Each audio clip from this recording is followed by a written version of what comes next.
Hello दोस्तों, राधे राधे। स्वागत है आप सभी का अपने यूट्यूब चैनल सियाराम एकेडमी में। तो फ्रेंड्स, कल मेरी वीडियो नहीं आ पाई थी। इसकी वजह ये थी कि जो है मेरे यहाँ बगल में काम चल रहा है किसी का, तो बहुत दिन भर खटपट हो रहा था, तो मैं वीडियो नहीं शूट कर पाई। कोशिश की एक दो बार, लेकिन बहुत आवाज़ आ रही थी कि मेरी आवाज़ ही नहीं उसमें सुनाई पड़ रही थी, तो फिर मैंने नहीं किया, उसका वीडियो नहीं बनाया। तो ये वीडियो आज आ रही है, इसके लिए क्षमा चाहते हैं कि आप लोग को वीडियो नहीं मिली। खैर, जो भी चैनल पे नए हों उन्हें मैं बता दूं कि हम लोग पढ़ रहे हैं परीक्षा पॉइंट करके एक बुक आती है, उसी को हम लोग देख रहे हैं ऑनलाइनर के रूप में। और हम लोग इसमें पढ़ रहे हैं छायावाद में भाग 1 और भाग 2 हो चुका है, और ये भाग 3 आज हम लोग पढ़ने वाले हैं। तो इसमें चलिए शुरू करते हैं। इसका पहला पॉइंट है, मनु ने श्रद्धा को बसंत की दूत कहकर संबोधित किया है। मनु ने श्रद्धा को बसंत का दूत किसमें कहा है? तो कामायनी में कहा है। आगे है, डॉक्टर रामविलास शर्मा के अनुसार राम की शक्ति पूजा में किन दो कविताओं का सार तत्व है? तो तुलसीदास और सरोज स्मृति का। फिर है कामायनी में श्रद्धा। तो कामायनी में श्रद्धा क्या है? काम गोत्र है। छायावादी शैली की प्रमुख विशेषता नहीं है। तो छायावादी शैली की कौन सी विशेषता नहीं है? तो इतिवृत्तात्मक की छायावादी की विशेषता नहीं है। अगला पॉइंट है कि दुख ही जीवन की कथा रही, क्या कहूँ आज जो नहीं कही। यह पंक्ति जो है किससे ली गई है? तो सरोज स्मृति से ली गई है। आगे है, कविता हमारे परिपूर्ण क्षणों की वाणी है, यह किसने कहा है? तो सुमित्रानंदन पंत जी ने कहा है। अगला पॉइंट है, मधुशाला में हरिवंश राय बच्चन ने प्रयोग किया है। तो किसका प्रयोग किया है? रुबाइयाँ छंद का प्रयोग किया है मधुशाला में। द्रौपदी नामक प्रबंध काव्य के रचयिता हैं। तो कौन है? नरेंद्र शर्मा जी हैं। फिर है, सुमित्रानंदन पंत की वह रचना जिस पर महर्षि अरविंद का प्रभाव देखने को मिलता है। तो कौन सी रचना है? स्वर्ण किरण है। फिर है, प्रसाद जी ने अपनी ... रचना में आनंद की प्रतिष्ठा दार्शनिकता के ऊपरी आभास के साथ कल्पना की भूमिका बनाकर दी है। तो वो कौन सी रचना है? कामायनी है। कामायनी में प्रसाद जी ने आनंद की प्रतिष्ठा दार्शनिकता के ऊपर आभास के साथ कल्पना की भूमिका बनाकर दी है। अगला पॉइंट है, वह धारा जिसका काव्य भौतिक तथा आध्यात्मिक के दैत्य और संघर्ष की ज्वलंत आधुनिक समस्या से जूझने का प्रयास है। तो वो कौन सा है? छायावाद है। फिर है, काव्य आत्मा की संकल्पनात्मक अनुभूति है, यह कथन किसका है? तो जयशंकर प्रसाद जी का है। फिर है, सुमित्रानंदन पंत की काव्य कृति नहीं है, तो दीपशिखा नहीं है। अगला पॉइंट है कि महादेवी वर्मा का संस्मरणात्मक रेखा चित्र नहीं है। तो कौन सा नहीं है? संस्मरण और श्रद्धांजलियाँ, ये दोनों नहीं हैं। सुमित्रानंदन पंत विरचित ग्राम्य तथा युगवाणी रचनाएं हैं, तो प्रगतिवादी विचार में हैं ये इनकी रचनाएं। कामायनी में कुल सर्गों की संख्या कितनी है? तो कामायनी में कुल सर्गों की संख्या 15 है। आगे है, वियोगी होगा पहला कवि, आ से उपजा होगा ज्ञान की रचनाकार कौन है? तो सुमित्रानंदन पंत जी हैं। फिर है, चंचल किशोर सुंदरता की मैं करती रहती रखवाली, मैं वह हल्की सी मसलन हूँ जो बनती कानों की लाली। तो ये जो है किससे लिया गया है? इसका वर्णन लज्जा के रूप में इसका वर्णन किया गया है, इसका काव्यांश का। फिर है, ओ जीवन की मरुमरीचिका कायरता में अलस विषाद, काव्यांश में ... भाव का उद्घोषण हुआ है। तो इसमें चिंता का उद्घोषण हुआ है, उद्बोधन जो है इसमें किसका हुआ है? तो इस काव्यांश में कि ओ जीवन की मरुमरीचिका कायरता के अलस विषाद में, ये जो वाक्यांश है इसमें चिंता का भाव जो है लिया गया है। फिर है, उज्ज्वल वरदान चेतना का सौंदर्य जिसे सब कहते हैं, जिससे अनंत अभिलाषा के सपने सब जागते रहते हैं। प्रस्तुत पंक्तियाँ कामायनी की किस सर्ग से ली गई है? तो ये लज्जा सर्ग से ली गई है। फिर है, वह एक और मन रहा राम का जो न थका, जो नहीं जानता दैत्य नहीं जानता विनय, काव्यांश में राम की इस विशेषता की ओर संकेत दिया गया है। तो दृढ़ निश्चय की ओर संकेत किया गया है। अगला पॉइंट है, राम की शक्ति पूजा कविता की प्रारंभिक पंक्ति क्या है? तो राम की शक्ति पूजा की जो प्रारंभिक पंक्ति है वो क्या है? रवि हुआ अस्त ज्योति के पत्र पर लिखा अमर, रवि हुआ अस्त ज्योति के पत्र पर लिखा अमर। इसी पंक्ति से जो है राम की शक्ति पूजा का शुरुआत होता है, यही प्रारंभिक पंक्ति है उसकी। आगे कथन है महादेवी वर्मा जी का, संसार का सारा कारोबार बच्चों को खिलाने पिलाने सुलाने आदि के लिए हो रहा है और इस महत्वपूर्ण कर्तव्य में भूल ना होने देने का काम भी नामधारी जीवों को सौंपा गया है। तो यह कथन किसका है? महादेवी वर्मा जी का है। फिर है जयशंकर प्रसाद द्वारा रचित ब्रजभाषा की रचनाएं संकलित हैं, तो किसमें संकलित हैं? चित्राधार में संकलित हैं। आगे है चंपू काव्य उर्वशी के रचयिता हैं, तो जयशंकर प्रसाद जी हैं। फिर है कामायनी की प्रमुख पात्र इड़ा प्रतीकार्थ है, तो बुद्धि का। कामायनी का महाकाव्य असंदिग्ध है, यह कथन किसका है? डॉक्टर नगेंद्र जी का है। फिर है नारी तुम केवल श्रद्धा हो, विश्वास रजत नपक तल में, पीयूष स्रोत सी बहा करो जीवन के सुंदर समतल में। तो ये पंक्तियां कामायनी के किस सर्ग से ली गई हैं? तो लज्जा सर्ग से ली गई हैं। आगे है कामायनी में किसका दर्शन है? तो शैव दर्शन है। कामायनी में शैव दर्शन की अभिव्यक्ति मिलती है। फिर है वस्तु विन्यास की दृष्टि से कामायनी को दुखांत रचना मान लेने में कोई आपत्ति नहीं है। वस्तु विन्यास की दृष्टि में कामायनी को दुखांत रचना मान लेने में कोई आपत्ति नहीं है, यह कथन किसका है? तो पंडित नंद दुलारे वाजपेयी जी का कथन है ये।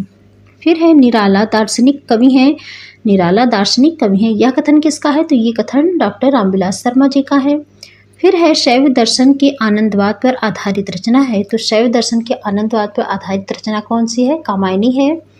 फिर है बच्चन जी की मधुशाला की विधा है, तो बच्चन जी की जो मधुशाला है उसकी विधा क्या है? तो काव्य है। गंधविधि के रचनाकार सुमित्रा नंदन पंत जी हैं। छायावाद को मधुचर्या कहने वाले रामचंद्र शुक्ल जी हैं। फिर है गा कोकिल वर्षा पावक कड़ पंक्ति, गा कोकिल वर्षा पावक कड़ पंक्ति ये किसकी है? तो ये पंक्ति जो है सुमित्रा नंदन पंत की है कि गा कोकिल वर्षा पावक कड़, ये पंक्ति सुमित्रा नंदन पंत की है। अगला पॉइंट है कि छायावाद को राष्ट्रीय जागरण की काव्यात्मक अभिव्यक्ति कहा है। छायावाद को राष्ट्रीय जागरण की काव्यात्मक अभिव्यक्ति किसने कहा है? तो नामवर सिंह जी ने कहा है। फिर है प्रथम रश्मि का आना रंगड़ी तूने कैसे पहचाना, ये पंक्ति किसने लिखी है? तो पंत जी के द्वारा ये पंक्ति लिखी गई है। फिर है निहार रश्मि नीरजा, ये काव्य संग्रह किसके हैं? तो महादेवी वर्मा के हैं। फिर है श्रद्धा नामक पात्र, ये किस पात्र है? तो ये कामायनी से लिया गया है। फिर है कामायनी के प्रमुख पात्र हैं, कामायनी के प्रमुख पात्र कौन है? तो मनु है कामायनी के प्रमुख पात्र। फिर है सुमित्रा नंदन पंत की रचना नहीं है, तो परिमल सुमित्रा नंदन पंत की रचना नहीं है। हालावाद के प्रतिष्ठित कवि हैं, तो हरिवंश राय बच्चन जी हालावाद के क्या हैं? प्रतिष्ठित कवि हैं। कुकुरमुत्ता, नए पत्ते तथा तुलसीदास की कृतियां हैं निराला की। फिर है प्रवासी के गीत के रचनाकार, तो नरेंद्र शर्मा जी हैं। गिरा हो जाती है सनयन, नयन करते नीरव भाषण, जैसे विरोधाभासी चमत्कार का सौंदर्य प्राप्त है, तो पंत की कविता से। फिर है वह अनुभूति जिसकी प्रधानता के कारण छायावादी काव्य को स्थूल के प्रति सूक्ष्म का विद्रोह माना है, तो क्या है? स्वानुभूति है। अगला है छायावादी काव्य के प्रमुख चार स्तंभ किसे माना जाता है? तो जयशंकर प्रसाद जी को, सुमित्रा नंदन पंत जी को, निराला जी को और महादेवी वर्मा को। प्रसाद, पंत, निराला और महादेवी वर्मा को छायावादी के चार स्तंभ माने जाते हैं। फिर है वह समीक्षक जिसने कहा कि छायावादी काव्य में भारतीय परंपरा के जीवन तत्वों का समावेश है, तो किसने कहा था? डॉक्टर नगेंद्र ने। फिर है छायावादी चेतना को मूर्तिमान करने वाली कृति कामायनी का प्रकाशन वर्ष क्या है? तो कामायनी 1935 ईस्वी में प्रकाशित हुई थी। वह कवि जिसने समग्र काव्य में छायावाद, रहस्यवाद, प्रगतिवाद, प्रयोगवाद और नई कविता की विशेषताएं एक साथ मिलती हैं, तो सूर्यकांत त्रिपाठी निराला जी में। फिर है मृत्यु तुम्हारा गरल दंत कंचुक कल्पांतर, अखिल विश्व का विवर चक्र, विवर वक्र कुंडल दिग्मंडल। इस पंक्ति में कवि और निराला हैं। कौन से कवि और कविता है? पंक्ति के कवि कौन है? तो पंक्ति के जो कवि हैं वो पंत जी हैं। ये जो पंक्ति है इसके कवि पंत जी हैं, और ये कविता जो है वो परिवर्तन से ली गई है कि मृत्यु तुम्हारा गरल दंत कंचुक कल्पांतर, अखिल विश्व का विवर चक्र, वक्र कुंडल और दिग्मंडल, तो ये क्या है? पंत जी की है। और ये परिवर्तन कविता से ली गई है।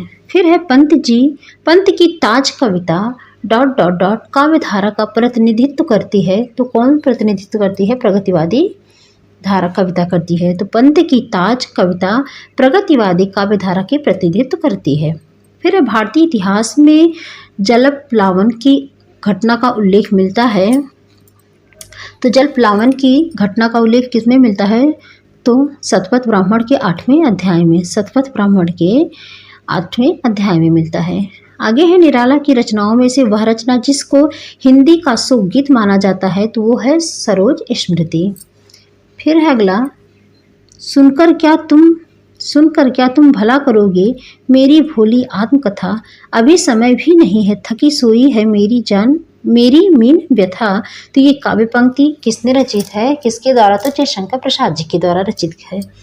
वह पुस्तक जिसकी भूमिका को छायावाद का घोषणा पत्र कहा जाता है, तो वो पल्लव है। जयशंकर प्रसाद द्वारा रचित काव्य है तो उर्वशी, जो कि एक चंपू काव्य है, और झरना, उर्वशी और झरना। निराला जी पर बंग भाषा की काव्य शैली का प्रभाव समास में गुम्फित पदवल्लरी क्रियापद के लोप आदि में स्पष्ट झलकता है। लाक्षणिक व लक्षण लाने की प्रवृत्ति उनमें उतनी नहीं पाई जाती जितनी कि प्रसाद और पंत में। यह कथन किसका है? तो ये शुक्ल जी का कथन है। आगे है, रामचंद्र शुक्ल ने रहस्यवाद के मूल अर्थ में डॉट डॉट डॉट छायावादी काव्य को सर्वाधिक प्रचुरता माना है, सर्वाधिक प्रमुख माना है। तो किसे? रामचंद्र शुक्ल ने रहस्यवाद में मूल अर्थ में महादेवी वर्मा जी को छायावादी काव्य में सर्वाधिक महत्वपूर्ण माना है। फिर है, इस समय तो भारतीय पुरुष जैसे अपने मनोरंजन के लिए रंग बिरंगे पक्षी पाल रख देता है, उपयोग के लिए गाय और घोड़ा पाल लेता है, उसी प्रकार एक स्त्री को पालता है तथा पालित पशु पक्षी के समान ही वह उसके शरीर और मन पर अधिकार समझता है। यह कथन किसका है? तो महादेवी वर्मा जी का ये कथन है। फिर है, नई कविता के प्रथम काव्य में निराला की डॉट डॉट डॉट कविता का अनेक कवियों द्वारा सामूहिक रूपांतर प्रकाशित हुआ है, तो जूही की कली में प्रकाशित हुआ है। फिर है, दोनों का हठ था दुर्निवार, दोनों ही थे विश्वासहीन। कामायनी के उपर्युक्त पंक्ति से क्या आशय है? तो ये देव और दानव दोनों हठी और विश्वासहीन थे। यही इसका आशय है कि देव और दानव जो हैं दोनों हठी और विश्वासहीन थे। फिर है, मधुशाला काव्य के रचयिता कौन है? तो मधुशाला काव्य के रचयिता हरिवंश राय बच्चन जी हैं। अगला है, छायावाद शब्द का प्रथम प्रयोक्ता माना जाता है, तो मुकुटधर पांडे जी को माना जाता है। फिर है, सबका निचोड़ लेकर तुम सुख से सुखे जीवन में, वर्षों प्रभात हिमकंद सा आंसू इस विश्व सदन में। तो ये पंक्ति किसकी है? जयशंकर प्रसाद जी की पंक्ति है ये। अगला पॉइंट है कि हिंदी काव्य में जो छायावाद युग है वही हिंदी उपन्यास एवं कहानियों के संदर्भ में है। किसने कहा है? तो प्रेमचंद्र युग में ये है कि हिंदी काव्य में जो छायावाद युग है वही हिंदी उपन्यास एवं कहानियों के संदर्भ में ये छायावाद युग में है। तो ये थी आज की वीडियो। आप लोगों को कैसी लगी ज़रूर कमेंट करके बताइएगा। मिलते हैं नेक्स्ट वीडियो में, तब तक के लिए राधे राधे।